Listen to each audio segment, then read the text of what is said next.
the only reason we don't is because we didn't know what was happening. But now we do.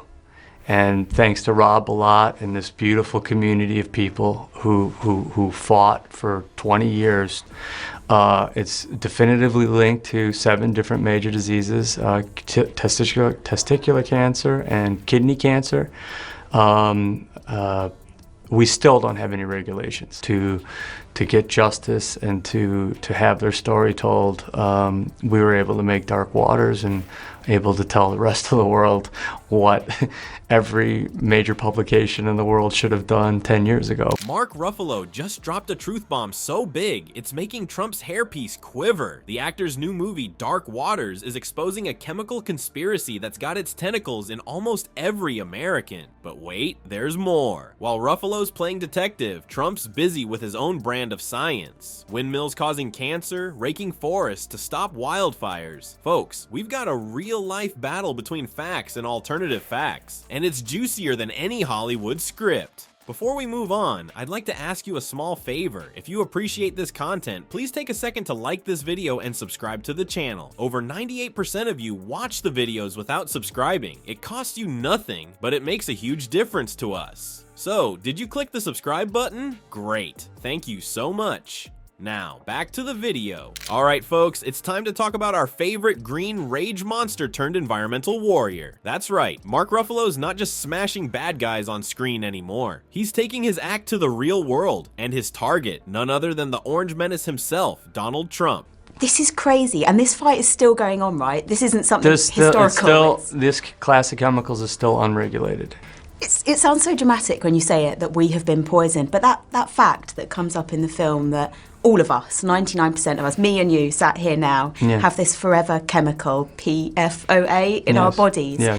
Even though the biggest health study in human history, 70,000 people, was done on this chemical. It's the most studied chemical in the history of chemicals. Now you might be thinking, can a Hollywood star really take on the president? Well, it's like David versus Goliath. Goliath if David had anger issues and Goliath had a bad spray tan. But our boy Ruffalo's not backing down. He's calling Trump public enemy #1 when it comes to the planet. Ouch, that's gotta hurt more than a Hulk punch to the ego. But wait, there's more. Our Hollywood Hulk's got some scary facts up his sleeve. Apparently, we've got about 10 years to save the planet before it turns into a giant microwave. Yeah, you heard that right. 10 years before we're all cooking like TV dinners. And what's Trump's response to this climate crisis? Crickets, folks. Just crickets. Maybe he's too busy tweeting about windmills causing cancer. I mean, who needs science when you've got alternative facts, right? But Ruffalo's not just flexing his muscles, he's flexing his brain too. Who knew the Hulk could smash climate denial as well as buildings? He's been doing his homework on these nasty little things called Forever Chemicals. No, that's not the name of a new boy band, though I'd totally buy their album if it was. These Forever Chemicals are like the party guests from hell. They've crashed the party in 99% of our bodies without an invitation. Talk about uninvited guests. And the worst part, they're not leaving anytime soon. Hence the name Forever. It's like that relative who comes to visit for a weekend and ends up staying for a month. Except these chemicals are staying for life. Now, you might be wondering, what's Trump doing about all this? Well, let me tell you a little story. While Ruffalo's out there trying to save the planet, our dear president was busy telling people to rake forests. Yeah, you heard that right. Rake forests. Because apparently that's the solution to climate change and wildfires. Who needs science when you've got a rake, right? But here's the kicker. While Trump's busy with his rake theory, Ruffalo's out there making movies like Dark Waters to expose the truth about these forever chemicals. It's like he's gone from playing the Hulk to playing Aaron Brockovich. Who says men can't multitask? And let's not forget, Ruffalo's using his star power for good. He's not just making noise, he's making waves. He's testifying before Congress. He's rallying the troops. He's basically becoming the Captain Planet we never knew we needed. All while Trump's administration is busy rolling back environmental protections faster than you can say "Cov-Fef." What we do probably in the next 10 years will be crucial to the future of the planet. And this is only going to become more and more evident to us. And do you think there's like a really urgent parallel here with the climate crisis going on right now? You know, the waters and the earth being polluted. I think the world should consider my president as public enemy #1 at this point. So what's next in this environmental boxing match? Will Ruffalo's movie be the wake-up call America needs? Or will Trump's alternative facts keep us in the dark? One thing's for sure, Ruffalo's just warming up. And if I were Trump, I'd be worried, because when the Hulk gets angry, you wouldn't like him when he's angry. Alright folks, let's talk about Trump's environmental playbook. It's a real page-turner. If by page-turner, you mean it makes you want to turn and run for the hills. While Ruffalo's out there playing environmental detective, Trump's busy with his own brand of science. And by science, I mean the kind of stuff you'd find scribbled on a bathroom stall. Our commander-in-chief has been cooking up some real doozies in the climate change department. First off, Trump pulled out of the Paris Agreement faster than he backs out of paying his contractors. It's like he saw the words climate and agreement and thought, nope, not for me. The rest of the world is looking at America like we've lost our marbles and our polar ice caps. It's as if we've gone from putting a man on the moon to struggling with a kindergarten science fair project. But don't worry folks, Trump's got it all figured out. His solution to rising sea levels? Probably selling Trump-branded water wings. Make swimming great again. I can see the slogan now. And let's not forget his groundbreaking theory on windmills. According to our very stable genius, they cause cancer. Yep, you heard that right. Move over. Cigarettes and asbestos. There's a new carcinogen in town. Meanwhile, experts are saying Trump's environmental policy is more fiction than the plot of Sharknado. And that's saying something considering Sharknado is about tornadoes full of sharks. At least the shark tornadoes were trying to fix the overfishing problem, unlike some people we know. It's gotten so bad that some leaders are worried the US is losing its leadership role in addressing climate change. Can you imagine? The country that put a man on the moon is now struggling to understand basic climate science. It's like we've gone from one small step for man to one giant leap backwards for mankind. We're basically playing a game of climate change chicken with Mother Nature. And let me tell you, she's not known for backing down. Trump's idea of environmental policy is about as effective as using a screen door on a submarine. It's like he's trying to bail out the Titanic with a teaspoon. But hey, who needs science when you've got tweets, right? I mean, why bother with pesky things like facts and research when you can just type out fake news in all caps? Well, when I read it in the New York Times Magazine, I was so blown away by it, by the depth and the scope of it.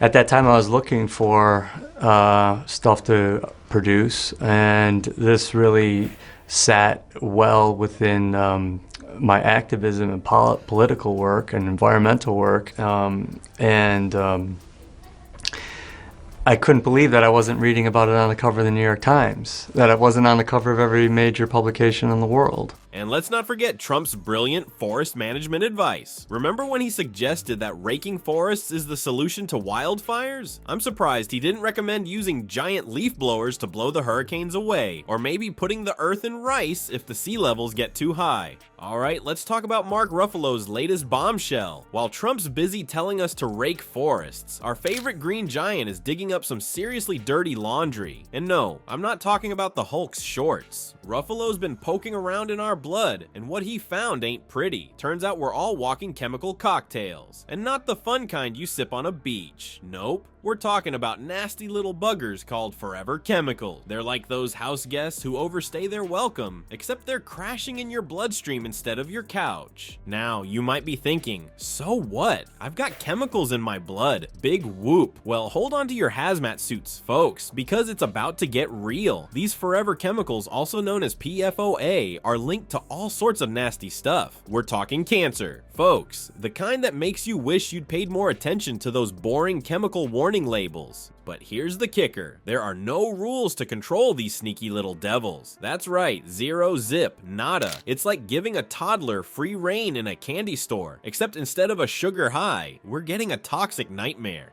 And it's not just a few unlucky folks dealing with this mess. Oh no, it's a nationwide chemical fiesta. Studies show that over 100 million Americans are probably sipping on PFAS-laced water right now. That's more than the number of people who voted for Trump in 2016. Talk about a toxic following. But wait, it gets better. These chemicals aren't just chilling in our water, they've set up shop in our blood too. From sea to shining sea, Americans are walking around with a little bit of chemical plant inside them. Even the good folks in Oatman, Arizona can't escape this invisible invasion. Now, you might be wondering, if these chemicals are so bad, why aren't we stopping them? Well, buckle up Buttercup, because this is where it gets really fun. Despite knowing how dangerous these chemicals are, we're still letting them party in our air and water. It's like watching a house burn down and deciding to add more fuel to the fire. Don't worry, folks. Our Hollywood hero, Mark Ruffalo, isn't just sitting pretty on his movie star throne. He's made a whole movie about this mess called Dark Waters. And let me tell you, it's not a romantic comedy, unless you consider the romance between big corporations and our health. Now that's a toxic relationship if I ever saw one.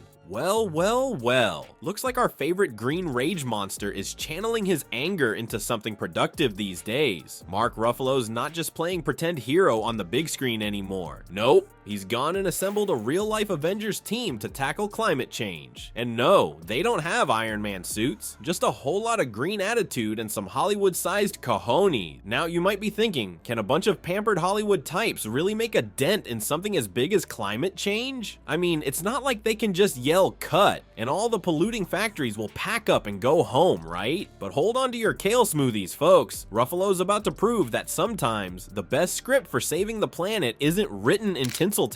See, our boy Mark isn't just sitting pretty on his movie star throne, tweeting about how sad the polar bears look. Nah, he's out there getting his hands dirty, metaphorically speaking, of course. Can't risk those $1 million mitts, you know. He's teamed up with some pretty rad folks like Extinction Rebellion. And let me tell you, these guys aren't just about holding signs and singing Kumbaya. They're all about raising a ruckus and getting people to wake up and smell the smog. But here's where it gets really interesting. Ruffalo's not just marching in the streets and yelling at clouds. He's using his Hollywood superpowers for good. You know how some movies can stick with you for days, making you question your whole life? Well, that's what Ruffalo's banking on. He's all about using the magic of storytelling to get people fired up about saving the planet. It's like he's trying to inception us all into caring about the environment. And honestly, I'm here for it. And get this, Ruffalo's not just a one-man show. He's bringing in the next generation of eco-warriors too. He's been hanging out with none other than Greta Thunberg, that pint-sized powerhouse who's been giving world leaders a piece of her mind. It's like he's building his own little Avengers Academy for climate crusaders. Watch out, fossil fuel industry. There's a new superhero team in town, and they're not afraid to use their powers of persuasion. Now, I know what you're thinking. But doesn't every celebrity with a cause just end up annoying everyone? Well, here's the kicker. Ruffalo's not just all talk. He's actually getting stuff done. When he's not on set, he's pushing for stricter environmental regulations. It's like he's playing a real-life game of whack-a-mole with polluters, and he's not afraid to use his celebrity status as the mallet. But here's where it gets really wild. Ruffalo's not just asking us to sit back and watch him save the world. Nope, he's inviting all of us to join in on the fun. He's out there at protests, rubbing elbows with regular folks like you and me. It's like he's saying, hey, you don't need a star on the Hollywood Walk of Fame to make a difference. You just need to give a damn. And let's be real, in a world where some celebs think posting a black square on Instagram is the height of activism, Ruffalo's out here making them all look like slackers. He's not just raising awareness, he's raising hell. And in a time when our planet needs all the help it can get, that's exactly the kind of energy we need. Well, folks, it looks like Mark Ruffalo isn't just playing a superhero on the big screen. He's trying to save the world in real life, too. Our favorite green rage monster is now raging against something even scarier than Thanos. Forever chemicals. And he's not just talking the talk, he's walking the walk. Ruffalo's out there rallying the troops, telling folks to join groups like Extinction Rebellion and hit the streets for some good old-fashioned peaceful protesting. He's all about that collective action, baby. Because when it comes to fighting climate change and these sneaky forever chemicals, Ruffalo knows we're stronger together. But here's the kicker. While Ruffalo's busy trying to save our tap water from chemical cooties, over 100 million Americans are already sipping on the stuff. That's right, our water's got more chemicals than Trump's hairspray and nobody's filtering it out. Talk about a plot twist worthy of a Hollywood blockbuster.